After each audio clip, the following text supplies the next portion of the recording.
best of Australia's car building and car tuning workshops to see who can build the toughest street monster. Our teams will go head to head in a final fuel-burning, rubber-shredding competition. In this episode, HBW transplant new life into the VK Commodore. Valigrunt grind out 63 years of rust from the 55.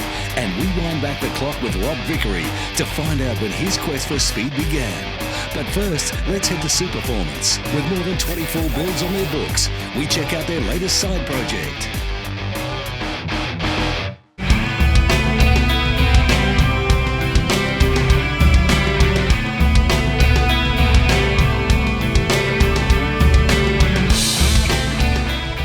We've got a Torana in the pipeline. It's a LX hatchback, 77 model. It come to us without an engine and a driveline in it. He wants it to be an A9X look-alike. It'll feature an LSA supercharged late model engine out of a typical VF supercharged Commodore. He's going a manual transmission, which is a Tremec. He wants it in the papaya, which is the yellowy orange sort of colour with the black bonnet. The interior, he wants to keep original look with instruments, dash and trim. So the car from the exterior, for all intents and purposes, looks like a genuine A9X. It's going to have the wow factor when you lift the bonnet up, and it's nothing like the standard original 308 type engine that was in there from standard. So on the Torana job, I've had Brett and Andrew on it to begin with. They're in the panel side, panel beater, painter. The customer supplied us with an A9X body kit. So I just had the boys prep all the side of the bodies where these body kit's going. So they've taken that back to bare metal. So we've got a nice firm fit, flush fit. As you can see, we've stripped all the paint and bog that's in there previously back to bare metal just to check for any major damage and rust. This isn't too bad, which is pretty good. The process now is just to fit the fender, pretty much check the gaps, make sure it fits on to the panel nicely. While we're just trial fitting, we just attach them using what they call a Clico pin, which is just a quick and easy option, doesn't make a big hole. For the final attachment, we'll put an upsert into the panel, and then we can use a nice chrome button head Allen key to make it look like factory. Originally we were going to try and put 17x8s, but because of the power we're looking at out of the LS, I think we are going to tub the car now. We'll be doing everything ourselves in-house, so that way we've got control over how everything works. So we're going to put a Ford 9-inch in the rear. 9-inch has basically been around since the 60s. Produced by Ford, it's much heavier, stronger. It's a truck diff, basically. It's going to be a strong differential. It'll handle 650 horsepower without a doubt. With the front suspension, we're going to do an IFS, which is an independent front suspension kit. We're going to manufacture this one ourselves. We have used other people's front end kits locally before. We just found lead times are horrible and the quality's just not there for us. And the suspension, I guess, that GM used was really a rollover from the 60s, 70s. And then the suspension that we're putting into the car is more what you'd see in something in the 2000s. So it's basically a earlier bodied car with very late model style suspension just to give it that extra handling and braking. We're a wholesale importer of wheelwood brakes, so we're going to use wheelwood components. Todd spent lots of man-hours designing it. Him and Dean have been busy with cardboard templates initially, then CAD. And then it was transferred to a different operating program and all cut out. It's been handmade as a one-off design initially, and then the plan is to mass produce them and sell them out to the marketplace once we've done the testing on it. Custom IFS is much better in performance, lighter, stronger, ideal for big engine conversions, and it just outperforms any of the original front suspension. The diff's been made in such a way it's a direct bolt-in fit. Because the car's becoming collectible and it is a rare body shape, the idea was not to run a 4-link in the car, but to retain the original suspension points and location to make the car look, for all intents and purposes, original from the rear and underneath. Basically, the process of test fitting is to make sure everything fits before the car goes off to paint and panel and whatnot. So you don't want to have to modify anything once it's been painted. We'll just see these old arms, the pin's a bit long for these new brackets, so we're just lynching the side of them down just so we can get this diff in there so we can test fit it. So the car has now got 4-wheel disc brakes front and rear, designed to handle the power, make the car pull up safely. As part of that, we've changed the stud pattern to allow them to choose a bigger range of wheels, so the stud pattern now is Chevrolet or HQ's the same pattern. So we just have to slightly take the rotor out a little bit to accept the 1/2-inch studs, and we'll do that.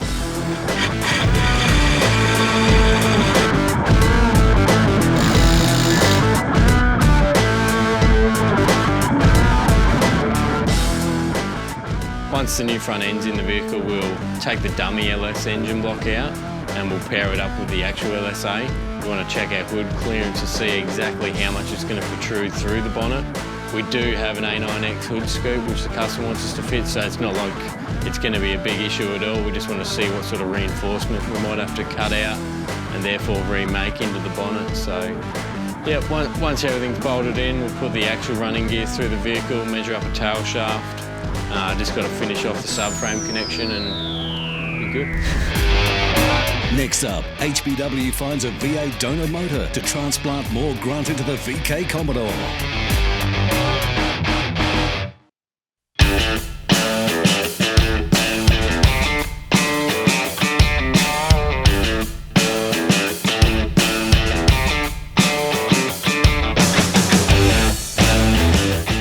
It's a Series 2 VE SSV that we've brought in to use the donor motor out of for the VK. Look, I mean, the advantage is it's cheap power. This car came out of the auctions. Predominantly most of our cars do. So once they're wrecked, they go through the insurances and through the auctions and make their way out to here. 80% of our market is probably conversions. A lot of it goes into these old school cars. There's a lot of mums and dads and your typical families doing it these days. Look, out of Holden, you sort of range 10 to 15 grand for a new one, so it's a third of the price when it comes down to it for an engine that's only sort of running. So most of the cars are not driven very often, so it's a great way to get yourself into a sort of a tough weekend streeter that's reliable and starts first go every time.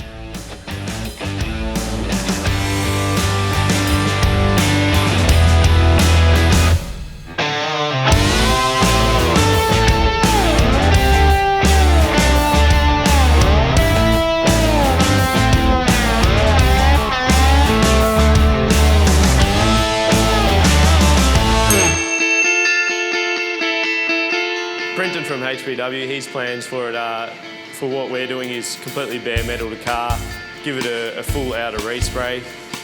At the same time, we're going to do a set of tubs for a set of bigger wheels he's going to put under there and a short 9-inch diff. And then yeah, they're going to sort out the rest of it from there as far as running gear and interior, everything else. Tubs you got your standard wheelhouse that fits your wheel in. And what a tub does is maximises the room, so you're making the wheel housing bigger to therefore fit a bigger wheel and tyre under, which when you're making more power helps you with more traction and also has a good look too. So overall we should be able to fit a 295 nice fat tyre under the rear, and that should look really nice from the rear end. Hey mate. Hey mate, how you going? Good. Just checking on the progress. Yeah, we've come over a look. We've started cutting all the battery tubs out. You can see the old ones down here. Yep. We're just getting it ready now to start fabbing up the new ones so you can get your big wheels under there. Yeah, beautiful. You've got your colour in the Storm Sail Grey Candy DNA base coat. It took me a while to pick on that colour. The thing I love about that colour, it's going to go really well with the red trim. Yep. So it'll be a little bit darker than the colour we did on the Bel Air. Yep. With that candy colour, I think it'll really pop with that red colour. Yeah, definitely, it should look good. Yeah.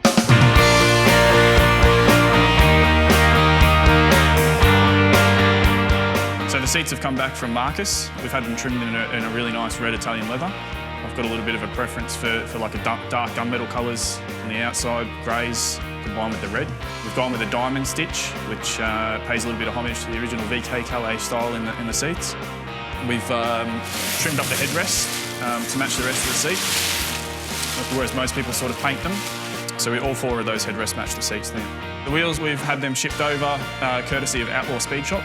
We had them brought in. They're 15x8 on the rear, 15x4 on the front, and then they're a USA Wild Racing, so they're quite a lightweight wheel with an outer bead lock. We're going for the look like a pro street style look for your weekend dad warriors, I guess. Someone that doesn't quite want a 9-second drag card, but they can take their family out on the weekend and still have that drag look to it. So that way we can have the sort of mini tubs with the wheels and the trim, and I think it'll come together really well. We wanted to build a vehicle that you can jump in with your family on a Saturday morning, and it's going to start first time every time, be reliable. You can head up the hills for half an hour drive and not worry about any issues with the car with your kids. So the pressure's starting to build a little bit. We're 8 weeks out. The car's still over at Lenny's, finishing off with the paint work. So we're trying to get as much together as we can over here. The Blue Chem fuel system cleaner is added directly to the fuel tank for up to 80 litres of unleaded fuel. Using nanotechnology, By cleaning and lubricating, Blue Chem Fuel System Cleaner will protect and clean your entire fuel system from condensation and carbon deposits to form a combustible liquid which burns cleanly away. Create a long-lasting protective film on all surfaces from corrosion.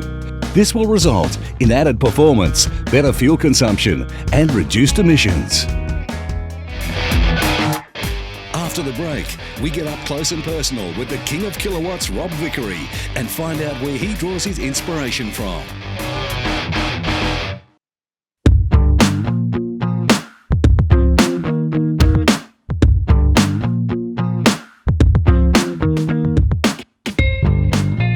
A lot of my mates that I grew up with in my street were older than me. So when I was sort of 15, 16, they'd all got their licences and were buying cars and had an LC GDR Torana was my first car. I was 16. Straight away I always just really liked the shape of Holden's. Torana XU1 GDR LC LJ was my favourite car and went on, and I've always been a Holden person. The role my dad played was probably not so much encouraging me into cars, but definitely into using my hands for, more technical based things. I mean, even at school, I was never really academic. I always sort of gravitated more towards using my hands, more trades based things. I pretty much went overseas straight away and travelled through America and ended up in Canada. Got a job working at a small independent Porsche workshop. By the time the third year I was actually running the workshop and I was only like 20 years old, so it was a great experience. And my dad always told me that I went away a boy and came back a man, and just needed to find something that was going to inspire me, and that's where we sort of ended up getting involved with Ambly Autos. Ambly Autos basically was started by a guy by the name of Ian Waitman, who was my business partner for a long time.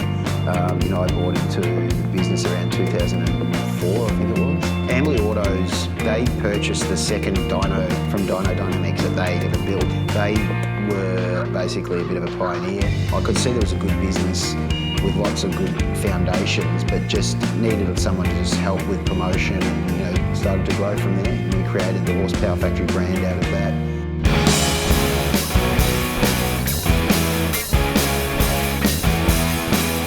Part of the catalyst for getting involved with Ian was that I built a VSU. One thing led to another on that car, and it ultimately ended up at Summernats. The first year was 2000. I won Horsepower Heroes there, and at that stage I'd evolved it into, it was a Stroker 355 Holden motor with a Vortex supercharger on it, had a V7 supercharger on it. At the time it made 530, I think might have been the final figure, but in those days that was big power, and sort of hadn't really seen that sort of power on the dyno. 2 years later went back and won it with just over 1,000 horsepower at the wheels and set some records, and it was pretty exciting times. One thing that did inspire me to build the VSU into a twin turbo car to try and win the Summernats again. The following year was actually the Todd Wilkes Memorial Trophy, was the Summernats Trophy. We'd really been sort of, I suppose, competing against each other, and because of that we actually became quite good friends. I was determined to win it, and that year we went on to make over 1,000 rear-wheel horsepower, and I won the Todd Wilkes Memorial Trophy, which is probably the trophy I treasure the most. A lot of people were aware that I was, I suppose, reasonably confident building a powerful car, and started to build relationships with people in the scene that were trying to achieve the same sort of results that I had, and ended up getting involved with cars like Try Hard, Mr PSI, Low 402, and ultimately gave them the same success that I achieved. We had an XR8 that was a burnout car, or when I say a burnout car, it was actually our workshop car that we turned into a burnout car for 1 year at the Summernats, because it was something that I always wanted to do, and this was after sort of I'd been involved in Horsepower Heroes. I really sort of felt like I'd wanted just to have a go at the burnout competition, because I sort of see it every year. It's such a huge part of the Summernats and probably the pinnacle event. Yeah, we punished it. I actually destroyed the car, ripped the back bumper off, jumped on the roof. But it's what you do, I mean, you get caught up in the moment. You're there, you want to enjoy yourself. We've done a lot of projects over the years, and I've had a lot of cool cars that we've developed as business cars for R&D.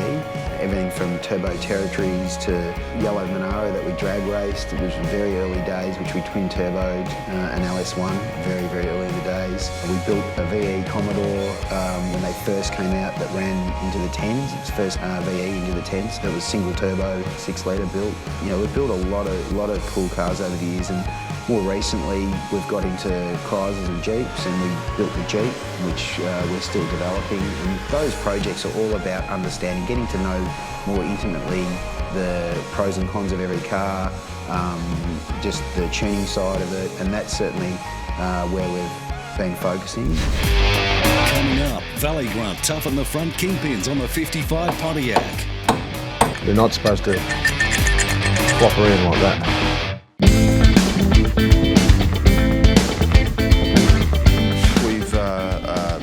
Basically stripped the whole car down, cleaned it, all the rat's nests out, and wire-wheeled. Emmy's wire-wheeled the floors and got all the floors super clean, and she's cleaned the front end of the chassis.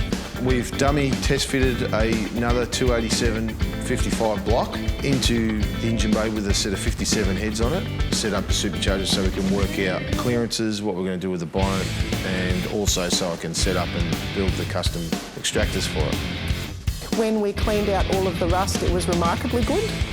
Only the front 2 sections, the front 2 floor wells were rusty, so they will be cut out today, and we will be manufacturing new floor pans from scratch. We can't buy floor pans for Pontiacs. No one seems to make them in the States. It's always easier if you can buy something that's pre-made because it's cheaper, but in this case we have to hand make the floors.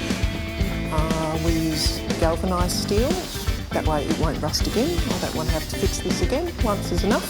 Thank you very much. Ermie's going to cut the floors out. Then I'm going to set up and draw the lines where the lines need to be, but we need to do the lines gradually because as we swage lines into a floor pan, the floor pan shrinks. So we'll cut the floor out, place the floor down onto a fresh piece of steel, cut the steel obviously a considerable amount larger, and then we'll start swaging from the centre out. We'll be rolling in the swage line so that the car doesn't pop when you apply pressure to the floor, and it also adds a little bit of strength, even though this kind of chassis car doesn't require it.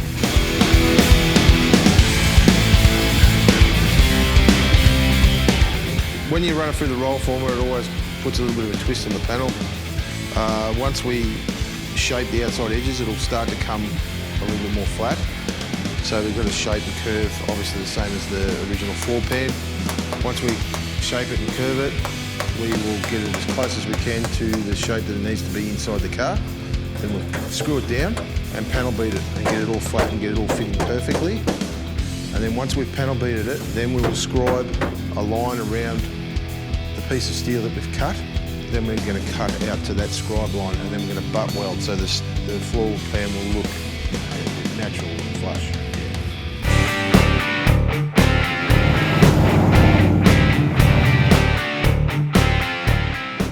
We're going to fix the right-hand side kingpin. These kingpins have been replaced at some stage by the previous owner or somebody here in Australia. But for some reason, the right-hand side kingpin bush has pushed the Welsh plug out, so we're going to pull it apart, fix that, and get that all nice and tight. If we do manage to get the front wheels up in the air, which I'm hoping for, when the cars go up in the air, the cars get a bit of a wobble in the front wheel when they come up and down on the ground. Hopefully we won't have that, so it'll look good, it'll look ace, you know. So it actually lost its bush on the right-hand side, whether it was split or it's popped out. It's very rare for them to sort of fail in that way. And these are the bushes that slide onto here.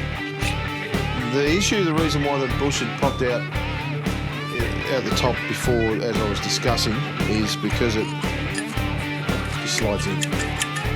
They're supposed to be a tight fit. They're not supposed to flop around like that. So basically what I'm going to do is I'm going to add a bit of white metal to it to build it up. Chevrolet went to a ball joint front end in 1955. Pontiac took a little bit longer, They tend to use Chevrolet as the flagship for experimentation, so they use the ball joints and that sort of arrangement on all the cheaper cars. That way, if there was a failure or something went wrong, it wasn't so much of a big deal.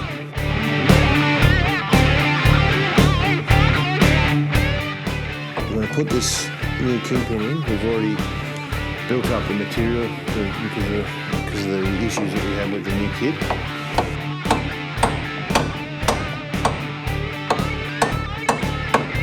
Now it's tight, and that's what we want, nice and tight. Basically, with a nice tight fit in there, you're going to get the kingpin probably outlast most people, considering they don't drive the cars every day.